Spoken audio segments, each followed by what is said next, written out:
بسم الله الرحمن الرحيم. الحمد لله الذي أنزل على عبده الكتاب ولم يجعل له عوجا قيما لينذر بأسا شديدا من لدنه ويبشر المؤمنين الذين يعملون الصالحات أن لهم أجرا حسنا ماكثين فيه أبدا وينذر الذين قالوا اتخذ الله ولدا ما لهم به من علم ولا لآبائهم كبرت كلمة تخرج من أفواههم إن يقولون إلا كذبا فلعلك باخع نفسك على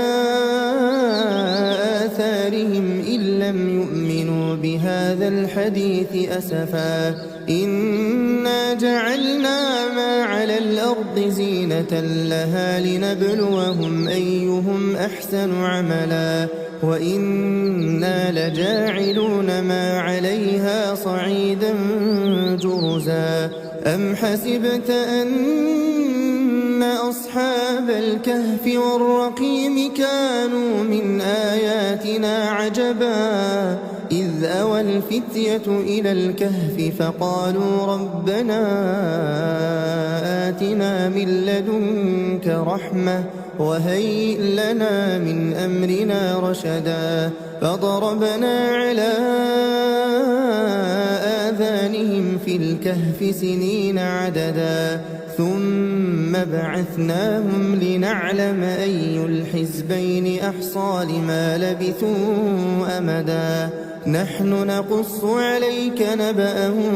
بالحق إنهم فتية آمنوا بربهم وزدناهم هدى وربطنا على قلوبهم إذ قاموا فقالوا ربنا رب السماوات والأرض لن ندعو من دونه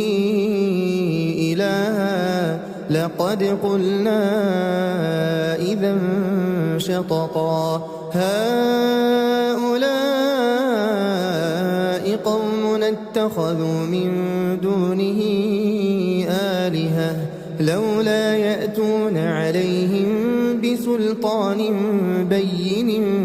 فمن أظلم ممن افترى على الله كذبا وإذ اعتزلتموهم وما يعبدون إلا الله فأووا إلى الكهف ينشر لكم ربكم من رحمته ويهيئ لكم من أمركم مرفقا وترى الشمس إذا طلعت تزاور عن كهفهم ذات اليمين وإذا غربت تقرضهم ذات الشمال وهم في فجوة منه ذلك من آيات الله من يهد الله فهو المهتد ومن يضلل فلن تجد له وليا مرشدا وتحسبهم أيقاظا وهم رقود ونقلبهم ذات اليمين وذات الشمال وكلبهم باسط ذراعيه بالوصيد لو اطلعت عليهم لوليت منهم فرارا ولملئت منهم رعبا وكذلك بعثناهم ليتساءلوا بينهم قال قائل منهم كم لبثتم قالوا لبثنا يوما أو بعض يوم قالوا ربكم أعلم بما لبثتم فابعثوا أحدكم بورقكم هذه إلى المدينة فلينظر أيها أزكى طعاما فليأتكم برزق منه وليتلطف ولا يشعرن بكم أحدا إنهم إن يظهروا عليكم يرجموكم أو يعيدوكم في ملتهم ولن تفلحوا إذا أبدا وكذلك أعثرنا عليهم ليعلموا أن وعد الله حق وأن الساعة لا ريب فيها إذ يتنازعون بينهم أمرهم فقالوا بنوا عليهم بنيانا ربهم أعلم بهم قال الذين غلبوا على أمرهم لنتخذن عليهم مسجدا سيقولون ثلاثة رابعهم كلبهم ويقولون خمسة سادسهم كلبهم رجما بالغيب ويقولون سبعة وثامنهم كلبهم قل ربي أعلم بعدتهم ما يعلمهم إلا قليل فلا تمار فيهم إلا مراء ظاهرا ولا تستفت فيهم منهم أحدا ولا تقولن لشيء إني فاعل ذلك غدا إلا أن يشاء الله واذكر ربك إذا نسيت وقل عسى أن يهديني ربي لأقرب من هذا رشدا ولبثوا في كهفهم 300 سنين وازدادوا 9 قل الله أعلم بما لبثوا له غيب السماوات والأرض أبصر به وأسمع ما لهم من دونه من ولي ولا يشرك في حكمه أحدا واتل ما أوحي إليك من كتاب ربك لا مبدل لكلماته ولن تجد من دونه ملتحدا واصبر نفسك مع الذين يدعون ربهم بالغداة والعشي يريدون وجهه ولا تعد عيناك عنهم تريد زينة الحياة الدنيا ولا تطع من أغفلنا قلبه عن ذكرنا واتبع هواه وكان أمره فرطا وقل الحق من ربكم فمن شاء فليؤمن ومن شاء فليكفر إنا أعتدنا للظالمين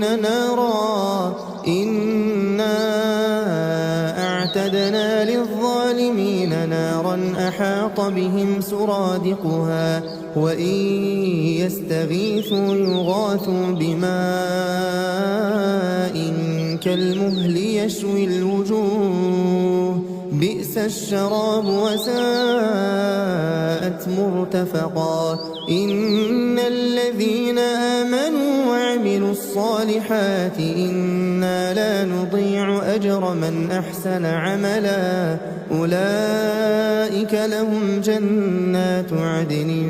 تجري من تحتهم الأنهار يحلون فيها من أساور من ذهب ويلبسون ثيابا خضرا من سندس وإستبرق متكئين فيها على الأرائك نعم الثواب وحسنت مرتفقا واضرب لهم مثل الرجلين جعلنا لأحدهما جنتين من أعناب وحففناهما بنخل وجعلنا بينهما زرعا كلتا الجنتين آتت أكلها ولم تظلم منه شيئا وفجرنا خلالهما نهرا وكان له ثمر فقال لصاحبه وهو يحاوره أنا أكثر منك مالا وأعز نفرا ودخل جنته وهو ظالم لنفسه قال ما أظن أن تبيد هذه أبدا وما أظن الساعة قائمة ولئن رددت إلى ربي لأجدن خيرا منها منقلبا قال له صاحبه وهو يحاوره أكفرت بالذي خلقك من تراب ثم من نطفة ثم سواك رجلا لكن هو الله ربي ولا أشرك بربي أحدا ولولا إذ دخلت جنتك قلت ما شاء الله لا قوة إلا بالله إن ترني أنا أقل منك مالا وولدا فعسى ربي أن يؤتيني خيرا من جنتك ويرسل عليها حسبانا من السماء فتصبح صعيدا زلقا أو يصبح ماؤها غورا فلن تستطيع له طلبا وأحيط بثمره فأصبح يقلب كفيه على ما أنفق فيها وهي خاوية على عروشها ويقول يا ليتني لم أشرك بربي أحدا ولم تكن له فئة ينصرونه من دون الله وما كان منتصرا هنالك الولاية لله الحق هو خير ثوابا وخير عقبا واضرب لهم مثل الحياة الدنيا كماء إن أنزلناه من السماء فاختلط به نبات الأرض فأصبح هشيما تذروه الرياح وكان الله على كل شيء مقتدرا المال والبنون زينة الحياة الدنيا والباقيات الصالحات خير عند ربك ثوابا وخير أملا ويوم نسير الجبال وترى الأرض بارزة وحشرناهم فلم نغادر منهم أحدا وعرضوا على ربك صفا لقد جئتمونا كما خلقناكم أول مرة بل زعمتم أن لن نجعل لكم موعدا ووضع الكتاب فترى المجرمين مشفقين مما فيه ويقولون يا ويلتنا ما لهذا الكتاب لا يغادر صغيرة ولا كبيرة إلا أحصاها ووجدوا ما عملوا حاضرا ولا يظلم ربك أحدا وإذ قلنا للملائكة اسجدوا لآدم فسجدوا إلا إبليس كان من الجن ففسق عن أمر ربه أفتتخذونه وذريته أولياء من دوني وهم لكم عدو بئس للظالمين بدلا ما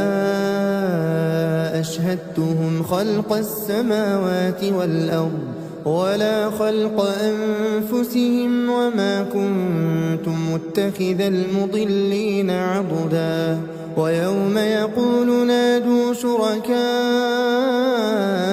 الذين زعمتم فدعوهم فلم يستجيبوا لهم وجعلنا بينهم موبقا ورأى المجرمون النار فظنوا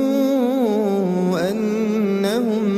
مواقعوها ولم يجدوا عنها مصرفا ولقد صرفنا في هذا القرآن للناس من كل مثل وكان الإنسان أكثر شيء جدلا وما منع الناس أن يؤمنوا إذ جاءهم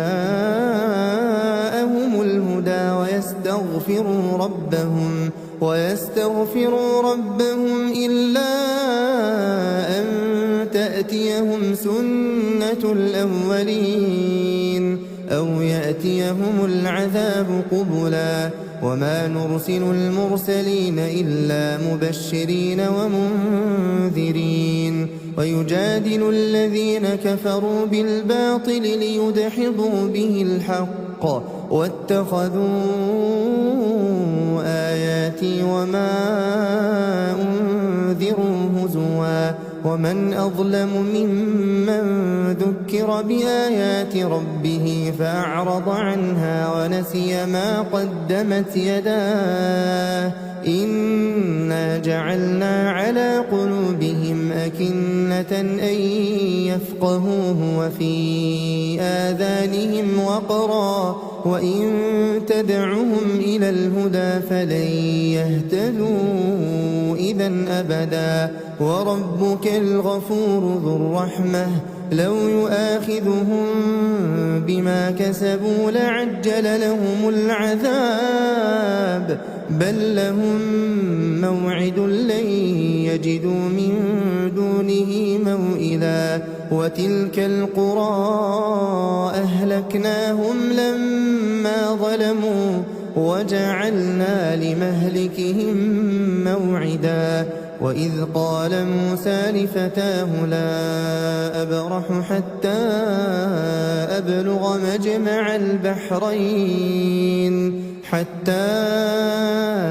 أبلغ مجمع البحرين أو أمضي حقبا فلما بلغا مجمع بينهما نسيا حوتهما فاتخذ سبيله في البحر سربا فلما جاوزا قال لفتاه آتنا غداءنا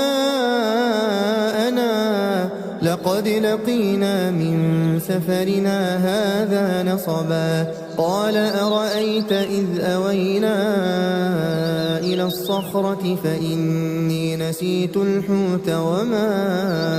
أنسانيه إلا الشيطان أن أذكره واتخذ سبيله في البحر عجبا قال ذلك ما كنا نبغي فارتدا على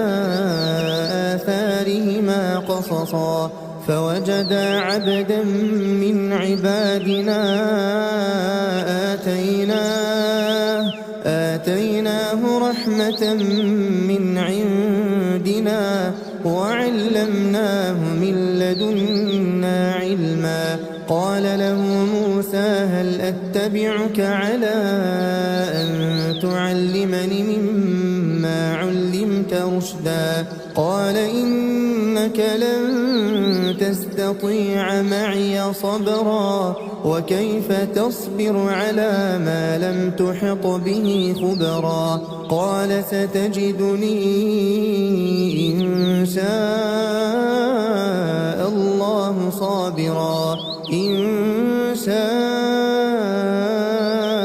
الله صابرا ولا أعصي لك أمرا قال فإن اتبعتني فلا تسألني عن شيء حتى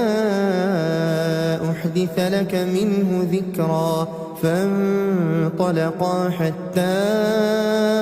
إذا ركبا في السفينة خرقها قال أخرقتها لتغرق أهلها لقد جئت شيئا إمرا قال ألم أقل إنك لن تستطيع معي صبرا قال لا تؤاخذني بما نسيت ولا ترهقني من أمري عسرا فانطلقا حتى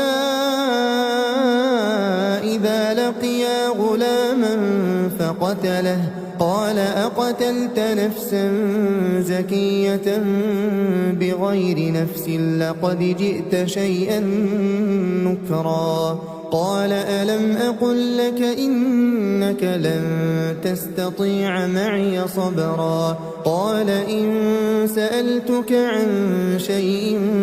بعدها فلا تصاحبني قد بلغت من لدني عذرا فانطلقا حتى إذا أتيا أهل قرية استطعما أهلها فأبوا أن يضيفوهما فوجدا فيها جدارا يريد أن ينقض فأقامه قال لو شئت لاتخذت عليه أجرا قال هذا فراق بيني وبينك سأنبئك بتأويل ما لم تستطع عليه صبرا أما السفينة فكانت لمساكين يعملون في البحر فأردت أن أعيبها وكان وراءهم ملك يأخذ كل سفينة غصبا وأما الغلام فكان أبواه مؤمنين فخشينا أن يرهقهما طغيانا وكفرا فأردنا أن يبدلهما ربهما خيرا منه زكاة وأقرب رحما وأما الجدار فكان لغلامين يتيمين في المدينة وكان تحته كنز لهما وكان أبوهما صالحا فأراد ربك أن يبلغا أشدهما ويستخرجا كنزهما رحمة من ربك وما فعلته عن أمري ذلك تأويل ما لم تسطع عليه صبرا ويسألونك عن ذي القرنين قل سأتلو عليكم منه ذكرا إنا مكنا له في الأرض وآتيناه من كل شيء سببا فأتبع سببا حتى إذا بلغ مغرب الشمس وجدها تغرب في عين حمئة ووجد عندها قوما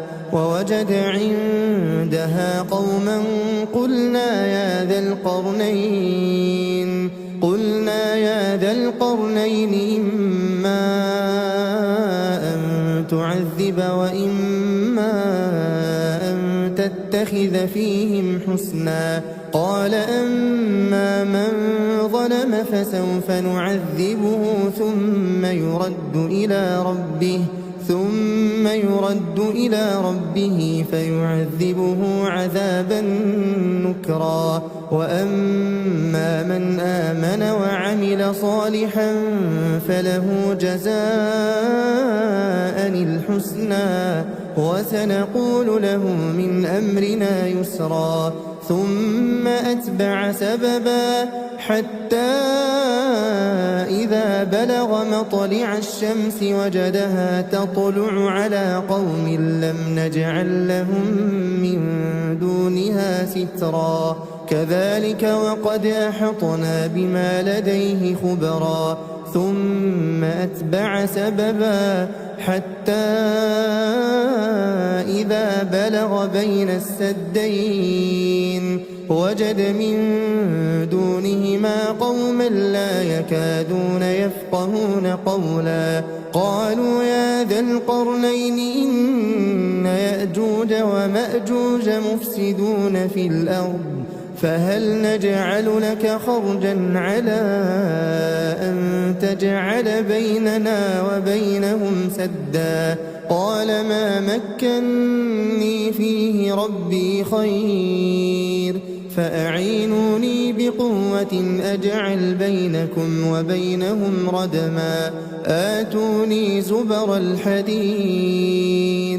حتى إذا ساوى بين الصدفين قال انفخوا حتى إذا جعله نارا قال آتوني أفرغ عليه قطرا فما استطاعوا أن يظهروه وما استطاعوا له نقبا قال هذا رحمة من ربي فإذا جاء وعد ربي جعله دكاء وكان وعد ربي حقا وتركنا بعضهم يومئذ يموج في بعض ونفخ في الصور فجمعناهم جمعا وعرضنا جهنم يومئذ للكافرين عرضا الذين كانت أعينهم في غطاء عن ذكري وكانوا لا يستطيعون سمعا أفحسب الذين كفروا أن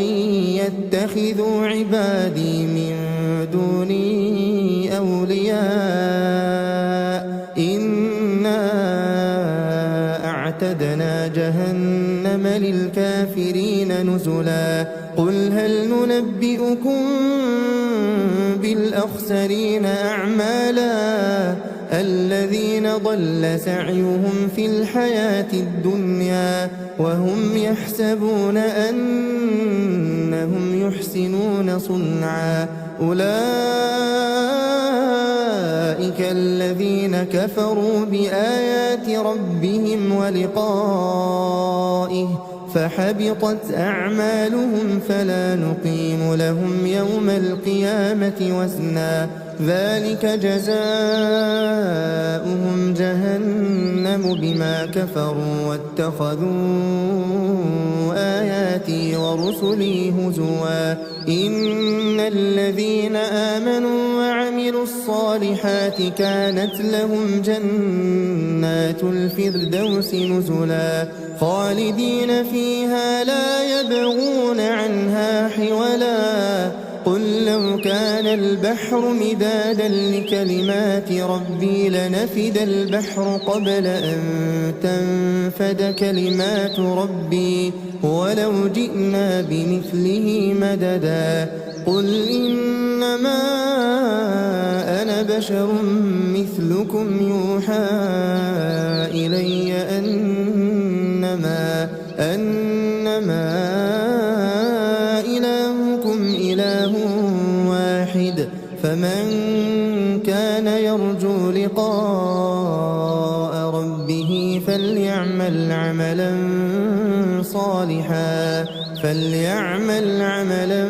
صالحا ولا يشرك بعبادة ربه أحدا.